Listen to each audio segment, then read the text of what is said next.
Good evening, everybody. It's Friday. Start to the weekend. Woohoo! Let's start the weekend. I'm going to start it with a rant. Has to do with Liz Cheney and what Trump was talking about on that stage with Tucker with an F, Carlson. I have never seen Tucker Carlson stunned into silence before, as when Trump was talking about Liz Cheney. Never seen him stunned into silence before. So to start the weekend off, I guess. Cheers to everybody out there. Oh, gotta have something to wet my whistle. Just saying. All right, so if you're new to the channel, get used to these rants because I have them just about every other day. Like me, love me, share me. This might be a good one to share. And being a military vet, I'm a little pissed off. Just saying. Makes you feel the back of your neck a bit, like, oh, Jesus. Yeah. So anyway, let's get into this, shall we? Here we go. Chicken Little talking about Liz Cheney, calling her the war hawk, and saying, how would she feel with 9 barrels trained on her face? He said she should face a war tribunal. On July 2nd, 2024, on his Truth Social, he amplified a post that said, Elizabeth Lynn Cheney is guilty of treason. Retruth if you want televised military tribunals. And he has said in this past year that Nancy Pelosi and Adam Schiff have committed treason and they are guilty of treason. And he said, kind of a wink, wink, nudge, nudge, you know what used to happen to people who are guilty of treason, don't you? He said he had no wars during his administration. So wrong. So wrong.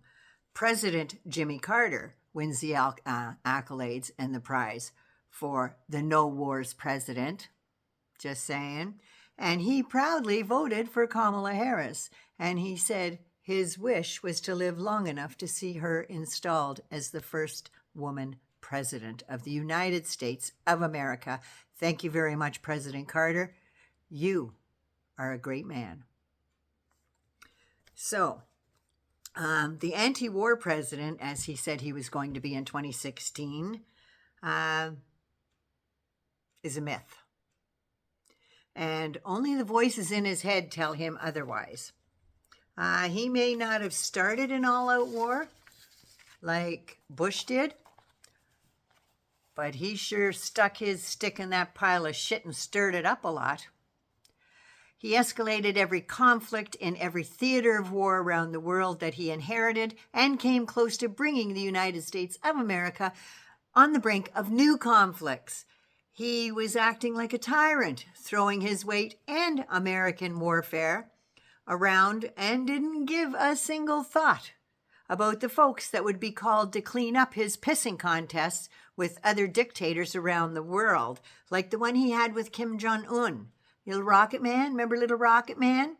He said any threats used against the United States will be met by fire and fury, the likes the world has never seen before. Yeah, that's going to push a tyrant away, right? That's going to make Kim Jong-un go, oh no. Seriously. And then, my button's bigger than his button. Listen here, you weenus. There's nothing big about you. You are a very small, small man. And he consistently increased troop levels around the world, involved private contractors, mercenaries like Betsy DeVos's brother, Eric Prince, that got Americans killed in Iraq. Trump blew up the Pentagon budget, just here, have all this money. Millions and millions and millions. In all 4 years, he increased it each year. That's a lot of military power and might for somebody who's anti-war. Just saying. He expanded the drone war, even after condemning Barack Obama, who killed a warlord. Let's just put it that way. and there were civilian casualties. I'm not lying, there was.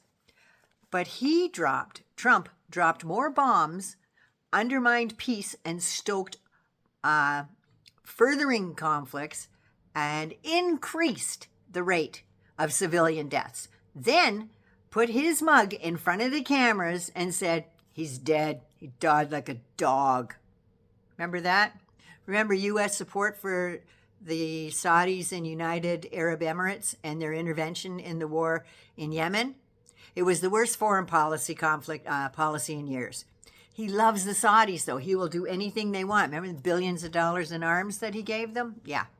That's why they want him back in. He was always using his veto power to override bipartisan majorities in Congress to stop U.S. military involvement and block the flow of arms to that conflict. He used his veto power to help out the Saudis.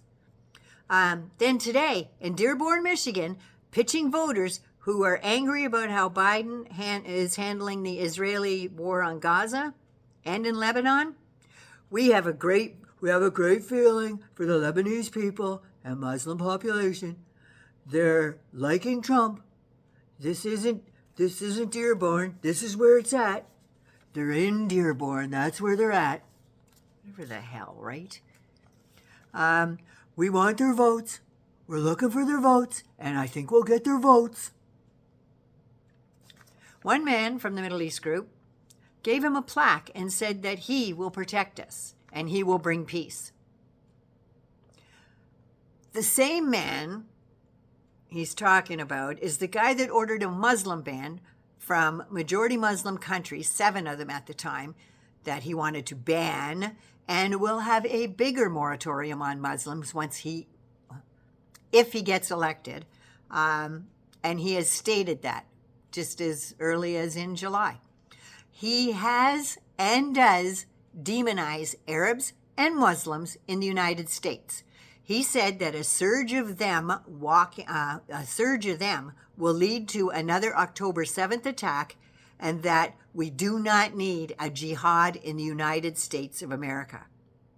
This is what he's telling these people, and then just to suck up and get his votes, he praises the Lebanese people. Never mind that they just bombed Israel just bombed the shit out of Lebanon. So he doesn't care about those civilian casualties or anything like that. Doesn't care about them or their sons and daughters that are going to war, both in Israel and in anywhere in the Middle East at this point. He actually told his buddy Bibi, when Bibi personally visited Mar-a-Lago down in Florida there. Bibi went down there after meeting with Congress and the Senate. He goes down there for a side trip to the man who thinks he's going to be president, because the both of them are trying to stay out of jail and get arrested again. Both of them. So they put their narrow little heads together, and Trump told Bibi, just don't sign any peace agreements until after I'm sworn in. That's not till January, so he's willing, all this time, I think Bibi was there at the beginning of September or something, he's willing to go ahead and let all these people die. And this man in the Middle East is saying how he's going to bring peace and he's going to stop the war in Gaza. Really? Check it out. He actually told Bibi don't do anything. Just basically just keep bombing the shit out of them. I don't care. And then Trump and Kushner have said Gaza would make a great seaside resort. That's how much he gives a shit about the Palestinian people. He doesn't care.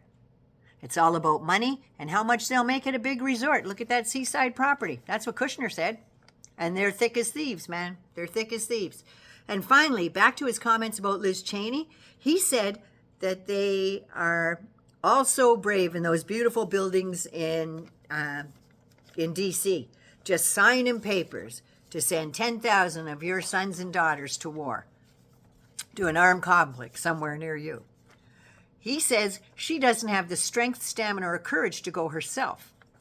Okay, he had the fucking nerve to put that face on and come across with that. Old Private Bone Spurs there. Seriously? She doesn't have the courage? You, the fortunate son, you had your daddy pay your way out of Vietnam by finding some strip mall friggin' doctor to sign some papers for a lot of goddamn money, I might add, to keep your ass out of Vietnam because of bone spurs. That's what they picked for you, bone spurs. Seriously. But you got 5 deferments for that, for bone spurs. I would like to apologize to the 5 other kids that had to go in your place. I would like to apologize for them, you cowardly bastard. That's what Donald Trump is. You got a doctor to sign a medical chit because of bone spurs.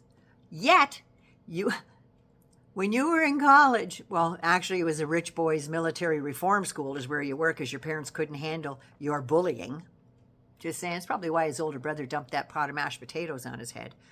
But you played baseball all through your career in college. You golfed every fracking day. And you are calling them cowards? You're the one that went and run into daddy to buy your way out of Vietnam. You were the fortunate son. The other 5 kids that went in your place, we don't even know if they came back alive. You are a bully and a yellow-bellied coward. Please, people, on Tuesday, most of the early voting places are closed now. Please, on Tuesday, vote blue all the way through. Get rid of this cowardly bastard and his raggedy bunch of friggin' ass kissers. Please, vote blue. I love you all. 99 loves you. Be good to you first so you can be good to somebody else. Mwah. Ooh, have a good rest of your weekend. I'm going to go have a gummy. Just saying, love ya.